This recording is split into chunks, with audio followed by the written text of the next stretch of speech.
Hello students, कैसे हैं सभी। आई होप अच्छे ही होंगे। आज हम क्लास 10th के चैप्टर 5.2 पे डिस्कस करने वाले हैं। लास्ट वीडियो में हमने 5.1 कंप्लीट कर ली थी। आज हम 5.2 करेंगे। 5.2 बेहद ही सरल एक्सरसाइज है। कारण इसका ये है क्योंकि इसमें एक ही फॉर्मूला है। तो आइए उसको समझते हैं, उस फॉर्मूले को, उसके कंटेंट के बारे में जानते हैं और उसके सारे क्वेश्चनों को हल करते हैं। ओके, तो स्टार्ट करते हैं। देखो, इसका फॉर्मूला है an is equal to a plus n minus 1 into D. ये इसका फॉर्मूला है। अब देखो, ये एक फॉर्मूले पे ये पूरी की पूरी 5.2 आधारित है। अब इसको समझते हैं, इसको अप्लाई कैसे करना है, इस पे आधारित क्वेश्चन किस तरह से आते हैं। देखो, इसमें से आप ए को जानते हो, नहीं जानते हो? ए को जानते हो। 5.1 में बताया था। ए को क्या कहते हैं अपन? प्रथम पद कहते हैं, फर्स्ट टर्म कहते हैं कि नहीं कहते? फर्स्ट टर्म, यानी कोई भी एपी की शुरुआत उसकी फर्स्ट टर्म से होती है और उसकी फर्स्ट टर्म ही प्रथम पद कहलाता है, जिसे ए से व्यक्त करते हैं। अच्छा, फिर इसके बाद आप डी को भी जानते हो। डी को क्या कहते हैं? Common difference. कॉमन डिफरेंस, ठीक, कॉमन डिफरेंस कहते हैं डी को। अब ये दो कंटेंट बचे हैं आपके पास, एक तो बचा ए एन और एक बचा आपका एन। इन दोनों के बारे में जानना है। देखो, एन तो कहते हैं टोटल नंबर को। किसको कहते हैं? टोटल नंबर को, यानी कि कुल संख्या। कुल संख्या, जैसे कि मैंने कहा कि एक क्लास में 15 विद्यार्थी हैं, तो टोटल संख्या कितनी हुई? 15। तो एन की वैल्यू कितनी मिल गई आपको? 15। समझ में आ गई बात? अच्छा, ए एन कहते हैं nth टर्म को। nth टर्म को, nth टर्म का मतलब हो गया किसी का नाम लेके गए। जैसे कि एक क्लास में 15 स्टूडेंट हैं, तो 15वें स्टूडेंट का नाम मोहन है, तो 15वें यानी कि कौन से? 15वें का मतलब हो गया nth, यानी कि 15 टर्म। आ गई बात समझ में? आपसे उसने कहा, मान लीजिए कि 99 स्टूडेंट का नाम सोहन है, तो 99 स्टूडेंट को कैसे लिखेंगे? 99 टर्म। क्लियर हो गई बात? अच्छा, ये तो इसके बारे में था। अब इसको एक छोटी सी परिभाषा से डिफाइन करते हैं। जैसे जैसे मान लीजिए उसने यूं कहा कि सातवीं टर्म। अब सातवीं टर्म का मतलब होता है A7। क्या होता है? A7। भाई, सातवीं टर्म। अब देखो, सातवीं टर्म ये जो है ना, ये जो 7 है, ये n का काम करती है। किसका काम करती है? n का काम करती है। ये n की वैल्यू दी हुई रहती है। अब देखो, इसको मैं इस फॉर्मूले से डिफाइन करके बताता हूँ आपको। देखो, a की जगह a, n की वैल्यू कितनी रखी है? 7, और d के स्थान पर d। तो A7 इजिकल टू कितना आया? a plus 6d। तो कहने का मतलब ये है कि जो भी टर्म आपसे कहे उसके d में से एक कम कर दो, वह उसके बराबर होता है। कहने का मतलब ये हुआ कि अगर उसने आपसे कहा कि 18वीं टर्म का मतलब क्या है, तो 18वीं टर्म का मतलब है a प्लस 17d। समझ में आ गई? यानी उसके d में से एक कम कर दो। अगर उसने कहा 100वीं टर्म का मतलब क्या है, तो 100वीं टर्म का मतलब होगा a100, और a100 को लिख सकते हैं a प्लस 99d। क्लियर? मान लीजिए उसने यूं कहा कि 25वीं टर्म का मतलब क्या है, तो 25वीं टर्म का मतलब क्या होगा? a25, और a25 को हम लिख सकते हैं a प्लस 24d। ये इस फॉर्मूले से आप इनको निकाल भी सकते हो। ये तरीका समझ में आ गया? अब करते हैं इसके क्वेश्चंस। क्लियर हो गई बात? एक ही फॉर्मूला है, पूरी एक्सरसाइज एक ही फॉर्मूले पे आधारित है। स्टार्ट करते हैं एक्सरसाइज 5.2। देखिए, ये क्वेश्चन दे रखा है आपका, पहला क्वेश्चन है। इसमें आपसे कह रहा है कि 10th टर्म ऑफ एपी 2 7 12, यानी कि 10वीं टर्म आपको निकलवा रहा है, जबकि एपी उसने ये दे रखी है। मैंने आपसे कहा था कि एपी के 5.2 के प्रत्येक क्वेश्चन में वही फॉर्मूला यूज होने वाला है। अब देखो, 10वीं टर्म उसने पूछी है, यानी 10वीं टर्म का मतलब हो गया A10 उसने पूछा है। समझ में आ रही होगी बात? तो सबसे पहले जो गिवन दे रखा है वो हम लिखेंगे। गिवन का मतलब क्या है? देखिए, उसने एक एपी दे रखी है, तो एपी क्या दे रखी है बता देंगे। 2, 7, 12 ये एपी दे रखी है। अच्छा, यहाँ से हमें ए की वैल्यू कितनी मिली? 2। डी बताओ कितना मिलेगा? 7 माइनस 2। डी ऐसे ही निकालते हैं, सेकंड में से फर्स्ट को घटा के कितना मिला? 5। अच्छा, एन की वैल्यू देखो, 10th टर्म पूछ रहा है, तो एन की वैल्यू कितनी मिल गई? 10। और आपसे पूछ के आ रहा है A10। A10 का मतलब क्या हो गया, 10वीं टर्म। अब यहां से क्या फॉर्मूला लगा दो, बाय द फॉर्मूला।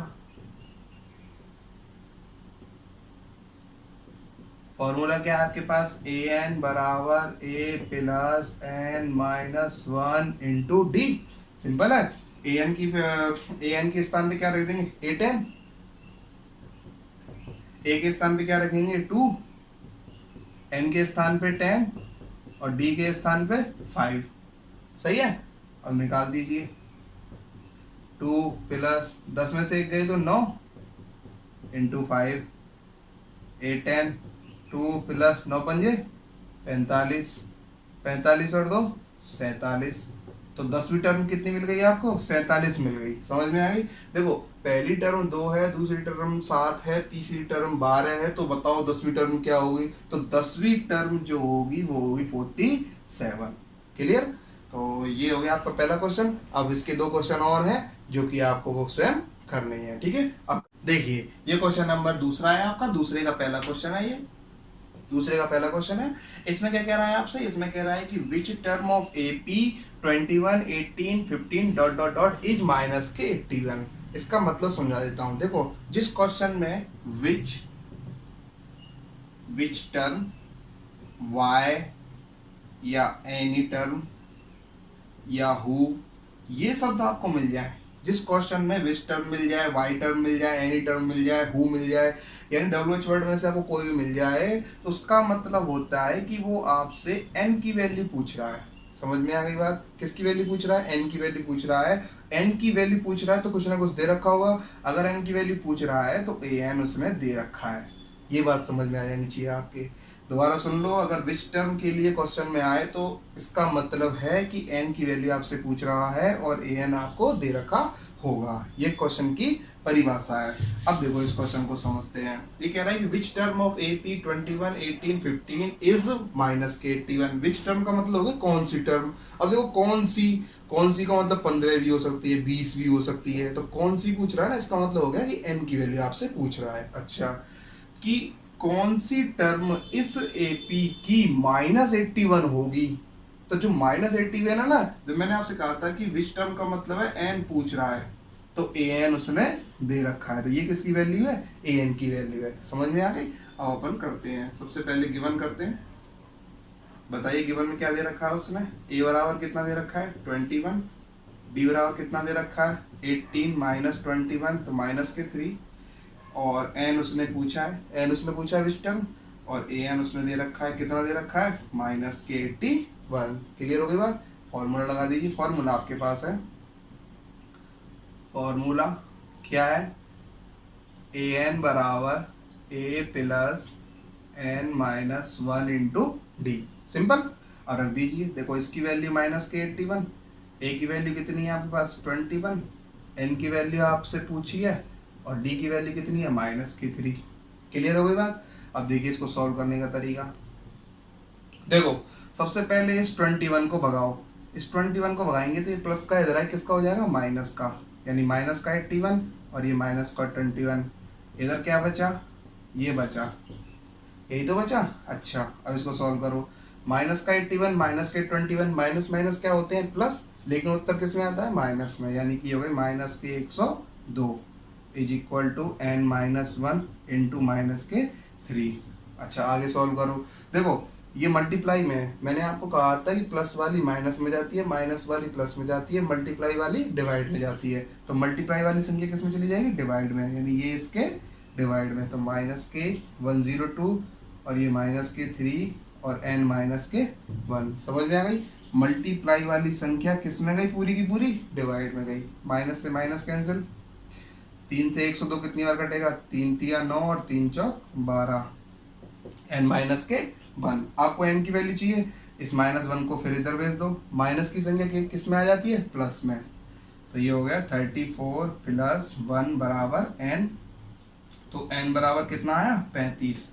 तो देखो विच टर्म का मतलब मैंने कहा था ना आपसे कि n की वैल्यू, तो कौन सी टर्म होगी जो माइनस 81 होगी, 35वीं टर्म होगी जो 81 होगी। क्लियर हो गई बात। तो answer is n is equal to 35। देखिए क्वेश्चन नंबर 3। क्वेश्चन नंबर 3 क्या कह रहा है आपसे कि if 6 term and 17 term of AP is equal to 19 and 41 respectively, then find the value of 40 term. मतलब क्या है इसका मतलब ये है कि यदि छठवीं टर्म 19 हो, 6 टर्म क्या है 19, और 17वीं टर्म 41 हो, यानी 17वीं टर्म कौन सी दे रखी है 41 हो, तब बताओ कि 40वीं टर्म क्या होगी। अब एक बात सुन लो कि किसी भी टर्म को ज्ञात करने के लिए आपसे 40वीं टर्म पूछ रहा है, 40 पूछे 50 पूछे, कोई सी भी टर्म पूछ ले, 25 ही पूछ ले, 26 ही पूछ ले, तो किसी भी टर्म को पता करने के लिए आपके पास दो व्यक्ति होने चाहिए। कौन कौन? एक तो A और एक D। इन दोनों का होना बहुत जरूरी है। समझ में आ गई बात? अब हम सबसे पहले यही दोनों को निकालेंगे, क्योंकि देखो 40वीं टर्म का मतलब क्या है A40, और A40 को क्या लिख सकते हैं अपन A प्लस 39D। अब देखो इसमें दो ही तो व्यक्ति चाहिए, एक A चाहिए और एक D चाहिए। समझ में आ गई बात? तो इसका मतलब ये हुआ कि इस ऊपर वाली कंडीशन से हम सबसे पहले क्या निकालेंगे A और D। देखते हैं कैसे निकालते हैं। देखो सॉल्यूशन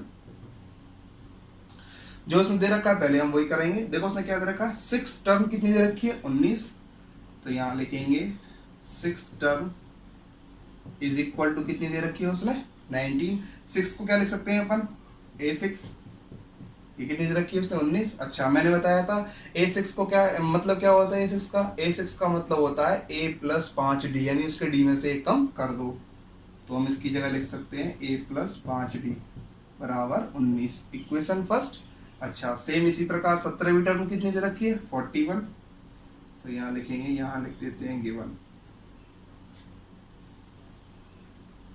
17वीं टर्म कितनी दे रखी है 41, है ना। 17वीं टर्म का मतलब क्या हो गया A17 बराबर 41, और A17 का मतलब हो गया A प्लस 16D बराबर 41, इक्वेशन नंबर 2। समझ में आ गई बात? अब दोनों इक्वेशनों को लिखेंगे एक साथ, और दोनों इक्वेशनों को सॉल्व करके किस किस की वैल्यू निकालेंगे A और D की। तो सबसे पहले दोनों इक्वेशनों को सॉल्व करते हैं। यहीं पे देखो फ्रॉम इक्वेशन फर्स्ट एवं सेकंड लिख लीजिए A प्लस 5D बराबर 19, A प्लस 16D बराबर 41। अब देखो आपके पास दो मेथड थे, एक तो सब्स्टिट्यूशन मेथड था और एक एलिमिनेशन था। तो आप किसी से भी कर सकते हो, 9th क्लास में सीख के आए हो। तो हम यहाँ करने वाले एलिमिनेशन मेथड से। क्लियर हो गई बात? देखो देखो नीचे वाली संख्या सारी प्लस की है तो अपन माइनस कर देते हैं। देखो प्लस वाली संख्या क्या होती है माइनस, ये माइनस और ये भी माइनस, तो A से A कैंसिल हो गया। अच्छा 5D में से ये 16 प्लस के नहीं रहा, किसका रह गया माइनस का, तो 5D में से 16D गई तो कितने D बचे माइनस के 11D। तो यहाँ लिखेंगे माइनस के 11D, है ना। उसी प्रकार 19 में से 41 गए तो कितने बचे माइनस के 22, माइनस के 22। समझ में आ गई बात? इसको यहाँ लिख लेते हैं माइनस के 11D बराबर माइनस के 22, माइनस से माइनस कैंसिल और 11 से 22 कैंसिल, तो D बराबर कितना मिल गया आपको 2। पहली वैल्यू मिल गई D की। अच्छा इस D की वैल्यू को किसी भी इक्वेशन में पुट कर दो, चाहे फर्स्ट में कर दो चाहे सेकंड में कर दो, आपको A मिल जाएगा। तो लिखेंगे put the value of D in equation first. First को लिख लेंगे एक बार A प्लस 5D बराबर 19 लिख ली, रख दीजिए A प्लस 5, D के स्थान पे क्या रखना है 2 बराबर 19, A प्लस देखो 5 दूना कितने होते हैं 10,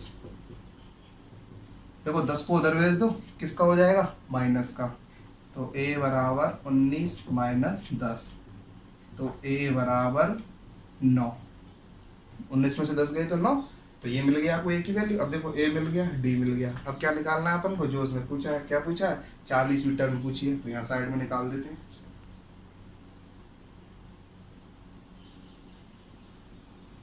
40वीं टर्म पूछी है ना, तो यहाँ लिख देंगे 40वीं टर्म। देखो 40वीं टर्म के लिए सबसे पहले उसने क्या क्या दे रखा है वो चीज लिख लेते हैं। जैसे A दे रखा है कितना 9, D दे रखा है कितना 2, और N कितना है, मैंने कहा था जो टर्म पूछता है वही N की वैल्यू होती है, तो N कितनी दे रखी है उसने 40, और पूछ क्या रहा है A 40। A40 आपसे पूछ रहा है, सिंपल। आप फॉर्मूला लगा दीजिए। फॉर्मूला क्या है, an बराबर a plus n minus 1 into D. an के स्थान पे A40, a के स्थान पे 9, 40 माइनस 1 और डी के स्थान पे 2। A40 is equal to 9 plus ये कितने हो गए 39 इंटू 2।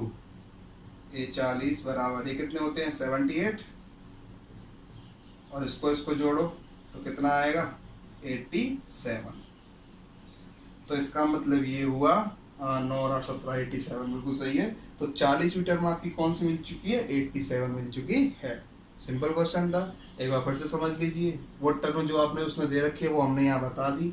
सबसे पहले हमने दोनों इक्वेशनों को लिखा, इक्वेशनों को सॉल्व करने के बाद ए और डी मिले, ए और डी मिलने के बाद जो उसने पूछा था उसमें हमने फॉर्मूला लगाया और आंसर निकाला।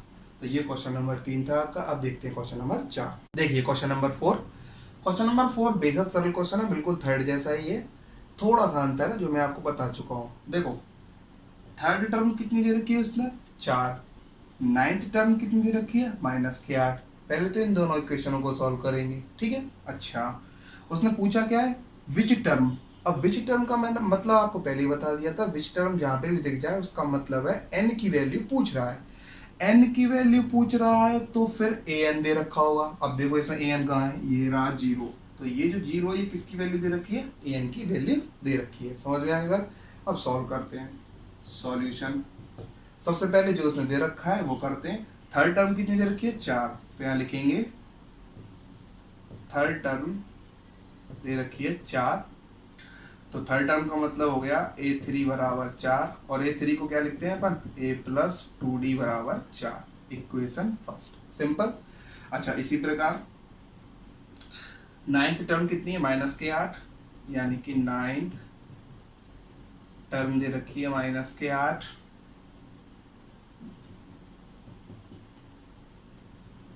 नाइन्थ को क्या लिखते हैं अपन a प्लस 8d बराबर -8, इक्वेशन नंबर 2। दोनों इक्वेशनों को लिखेंगे तो लिख देंगे from equation first a1 second से, दोनों को लिख लीजिए a प्लस 2d बराबर 4, ये तो थी आपकी इक्वेशन फर्स्ट, और a प्लस 8d बराबर -8। दोनों इक्वेशनों को सॉल्व करना है। क्या करना है वही माइनस करना है। तो ये माइनस और ये माइनस का है तो किसका हो जाएगा प्लस का। कैंसिल हो गए a और a। 2d में से 8d गई तो -6d और 8 और 4 कितने हो गए 12। तो d की वैल्यू कितनी मिल गई 6 दूना 12 और ये वाला माइनस इधर आ जाएगा। तो d की वैल्यू कितनी मिल गई -2, सिंपल है। अब d की वैल्यू किसी भी इक्वेशन में डाल दो। तो जैसे यहाँ डाल रहा हूं मैं, put the value of d in equation first में डाल देते हैं। फर्स्ट है आपकी a प्लस 2d बराबर 4, a के स्थान पर a, 2 के स्थान पर 2 और d के स्थान पर क्या आएगा -2 बराबर 4a। देखो ये माइनस आगे आ जाएगा तो प्लस माइनस माइनस होते हैं और 2 2 जा 4, a बराबर इस माइनस के 4 को इधर ले आएंगे तो किसका हो जाएगा प्लस का। तो ये हो जाएंगे 4 + 4 a बराबर 8। a की वैल्यू कितनी मिल गई आपको 8। अच्छा ये a की वैल्यू मिल चुकी है, d की वैल्यू मिल चुकी है। अब आपसे उसने क्या पूछा है विच टर्म पूछा है। तो सबसे पहले हम उसे बता देंगे कि देखो an तो दे रखा है उसने क्या 0, n उसने पूछा है, a बराबर निकला है 8 और d बराबर आया है हमारा -2। सिंपल फॉर्मूला लगा दीजिए। क्या है फॉर्मूला, ये फॉर्मूला है साहब, रख दीजिए वैल्यू 0, a की वैल्यू 8, n की पता करनी है और d की -2।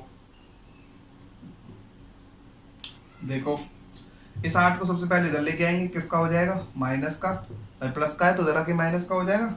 0 कोई मतलब है नहीं, इधर क्या बचा ये बचा। अच्छा अब यही बताया था मैंने, इंटू वाली संख्या किसमें चली जाती है डिवाइड में, गई डिवाइड में, कट गई कितने बार 4 बार। माइनस का 1 है, इधर किसका हो जाएगा, प्लस का, 4 + 1, तो n की वैल्यू कितनी मिल गई आपको, 5। तो which term will be zero, वह कौन सी टर्म जीरो होगी, तो 5वीं टर्म जीरो होगी। आगे बात समझ में। तो ये हो गया आपका क्वेश्चन नंबर 4। देखिए क्वेश्चन नंबर 5। क्वेश्चन नंबर 5 में आपसे कह रहा है कि थर्ड टर्म ऑफ AP 16, यानी तीसरी टर्म तो 16 दे रखी है, तीसरी टर्म का मतलब हो गया A3 बराबर 16। अच्छा, फिर कह रहा है seventh term 12 more than fifth term, यानी सातवीं टर्म पांचवी टर्म से 12 अधिक है। मोर देन का मतलब होता है अधिक, यानी कि ज्यादा, यानी कि प्लस। समझ में आएगा, मोर देन जहां पे दिख गया मतलब प्लस आएगा। दोबारा समझ लो, सातवीं टर्म पांचवी टर्म से 12 ज्यादा है। जब आपसे पूछ रहा है बताओ एपी क्या होगी, अब देखो कोई भी एपी प्राप्त करने के लिए, एपी बनाने के लिए आपको दो व्यक्ति चाहिए। कौन कौन, एक तो ए और दूसरा डी। अब आपको बस ए और डी आना चाहिए, यानी कि इस पूरी इक्वेशन से हमें क्या मिलने वाला है, ए और डी मिलने वाला है।